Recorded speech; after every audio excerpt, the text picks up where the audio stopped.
Uma boa noite a todos que nos ouvem nesta noite. A partir deste momento, elevemos o pensamento ao alto, a Deus, nosso Pai maior, a Jesus, nosso irmão e mestre, para que possamos ter um bom entendimento das palavras do Evangelho do nosso Mestre Jesus. Dando continuidade ao capítulo 23, Estranha Moral, hoje os itens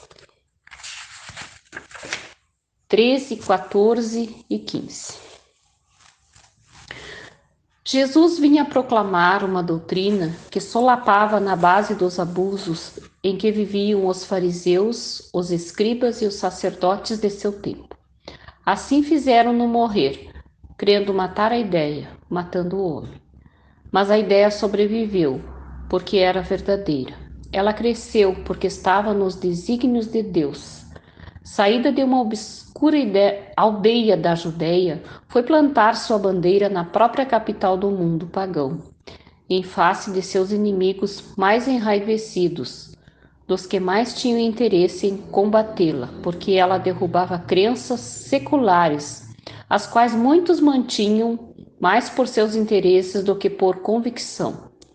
Ali, lutas mais terríveis esperavam seus apóstolos. Foram inumeráveis as vítimas, mas a ideia cresceu, sempre, e saiu triunfante, porque se sobrepunha como verdade às suas antecessoras.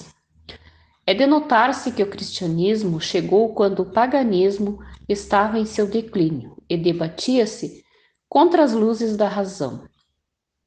Ainda era praticado na forma, mas a crença desaparecera e só sustentava o interesse pessoal. Ora, o interesse é tenaz, nunca cede à evidência. Ele tanto mais se irrita, quanto mais os raciocínios que se lhe opõem são peremptórios, e quanto mais demonstram seu erro. O interesse sabe que está errado, mas não é isso que o afeta, pois a verdadeira fé não está em sua alma. O que mais teme é que a luz abra os olhos aos cegos. Esse erro lhe é proveitoso, por isso agarra-se a ele e o defende. Sócrates também não tinha trazido a público uma doutrina análoga, até certo ponto, a do Cristo, porque ela não prevaleceu em sua época, em meio a um dos povos mais inteligentes da terra? É que não chegara o tempo. Ele semeou numa terra não lavrada. O paganismo ainda não se desgastara. Cristo recebeu sua providencial missão no tempo apropriado. Os homens do tempo de Sócrates não estavam à altura das ideias cristãs, e muito faltava para tanto, mas havia uma maior aptidão geral para assimilá-la, pois começavam a sentir o vazio que as crenças vulgares deixavam na alma. Sócrates e Platão tinham aberto o caminho e predisposto os espíritos. Infelizmente, os adeptos da nova doutrina não se entenderam sobre a interpretação das palavras do mestre. A maior parte velada sob forma alegórica e figurada. Daí nascerem numerosas seitas desde o início, todas pretendendo possuir a verdade exclusiva, de modo que nem 18 séculos puderam conciliá-las, esquecendo o mais importante dos preceitos divinos, aquilo que Jesus tornara a pedra angular de seu edifício e a condição expressa da salvação, a caridade, a fraternidade e o amor ao próximo. Essas seitas tocavam anátemas e arremetiam-se umas contra as outras. As mais fortes esmagando as mais fracas, sufocando-as em sangue, em torturas e na chama das fogueiras.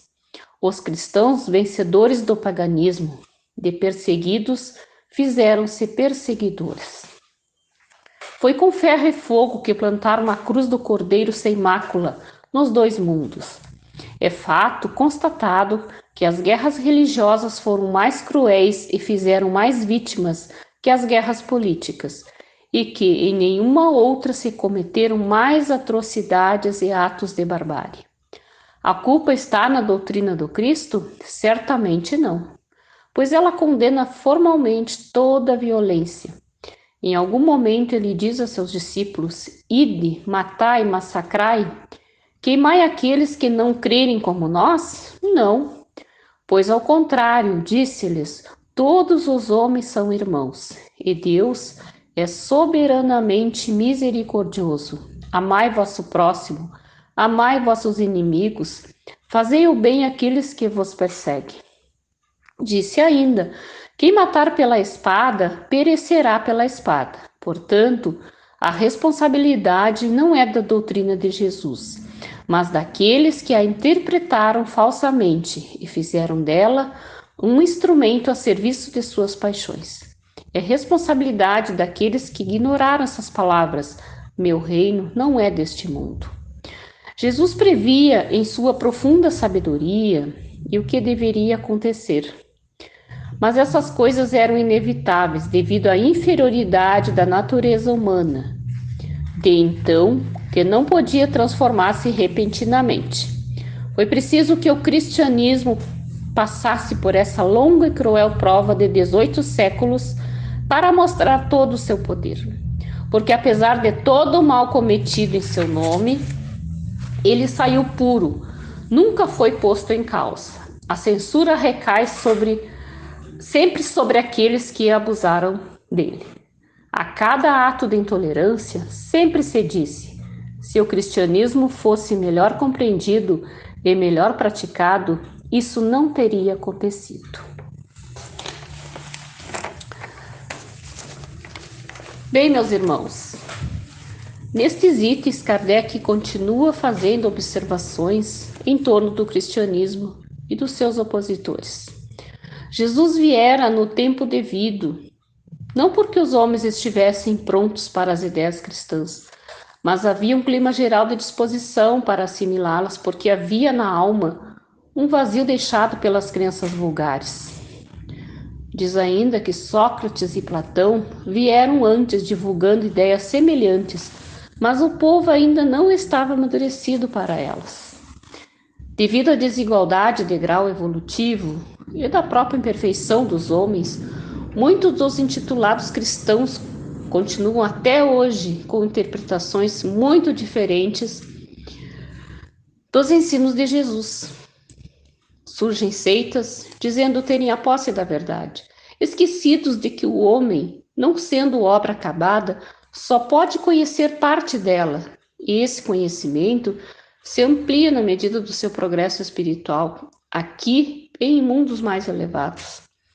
Infelizmente, os intitulados cristãos agiram entre si como os adeptos do paganismo, em lutas contra seus irmãos, por não terem entendido que a pedra angular do cristianismo é a caridade, é a fraternidade e o amor ao próximo, sem os quais ninguém conquista a libertação da vida material para viver a plena em planos espirituais elevados.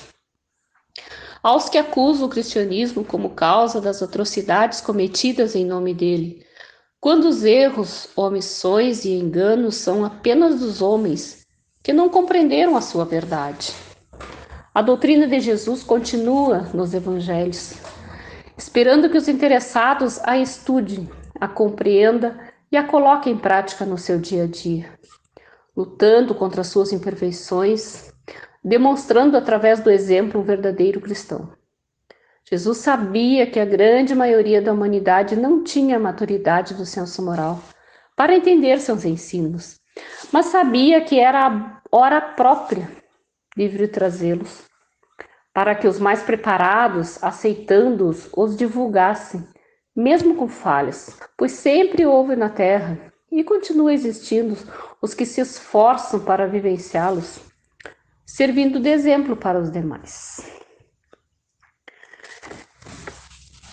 Então, meus irmãos, continuando com os nossos pensamentos elevados, vamos agradecer pela oportunidade de conhecer esses ensinamentos do nosso Mestre Jesus através do seu Evangelho.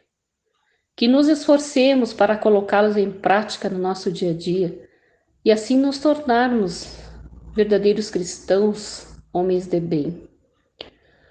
Vamos mentalizar a partir de agora o nosso hospital. Vamos mentalizar os pacientes que lá se encontram, tratando suas doenças. Vamos mentalizar os médicos, enfermeiros, enfim, toda a equipe que trabalha naquele hospital, para dar um suporte ainda maior a todos que lá se encontram, cuidando das suas doenças, que todos sejam energizados com energias salutares de harmonia, de paz, de resignação.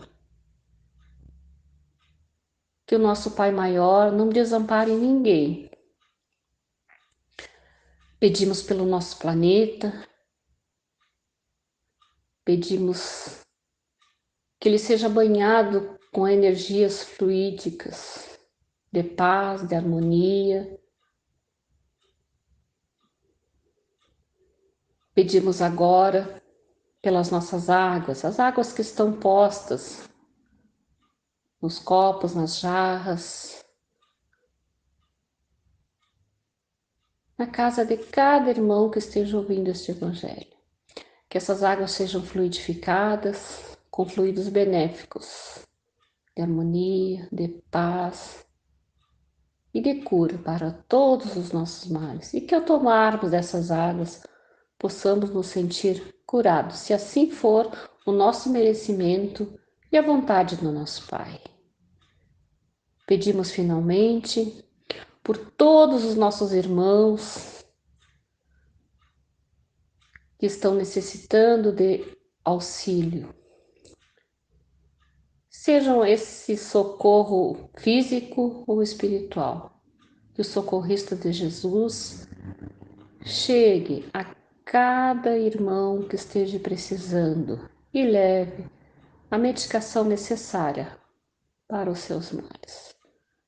Em nome de Deus, em nome de Jesus, que assim seja.